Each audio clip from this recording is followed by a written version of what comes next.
ಇದೆ ನೋಡಿ. ಭೀಮೆ ಕೋರೆಗಾವ್ಗೆ ಹೋಗಬೇಕು ಅಂತಂದರೆ ಅವ್ರ ಕಡೆಯಿಂದನೇ ಬಸ್ ಇರ್ತವೆ. ಭೀಮೆ ಕೋರೆಗಾವ್ ಸ್ತಂಭ ಹತ್ರ ಹೋಗ್ಬೇಕು ಅಂತಂದರೆ ಈಗ ಈ ಬಸ್ಸಲ್ಲೇ ಹೋಗ್ಬೇಕು ನಾವು.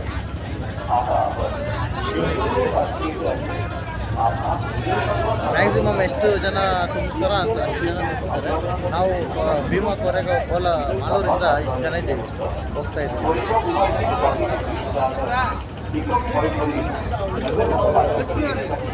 ಅಲ್ಲಿಂದ ಕರ್ಕೊಂಡು ಹೋಗ್ತಾರೆ, ಮತ್ತೆ ಆ ಸ್ತಂಭದಿಂದ ನೋಡ್ಕೊಂಡು ಹೋದ್ಮೇಲೆ ಮತ್ತೆ ಅವರೇ ಕರ್ಕೊಂಡು ಬರ್ತಾರೆ. ಇದೇ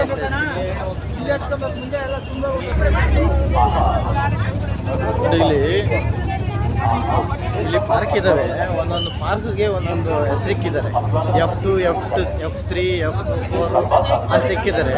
ಈ ಪಾರ್ಕ್ ಕಡೆಯಿಂದ ಈ ಕಡೆ ಬಸ್ಗೆ ನಮಗೆ ಫೆಸಿಲಿಟಿ ಕೊಟ್ಟಿದ್ದಾರೆ, ಫೆಸಿಲಿಟಿ ಮಾಡಿದ್ದಾರೆ.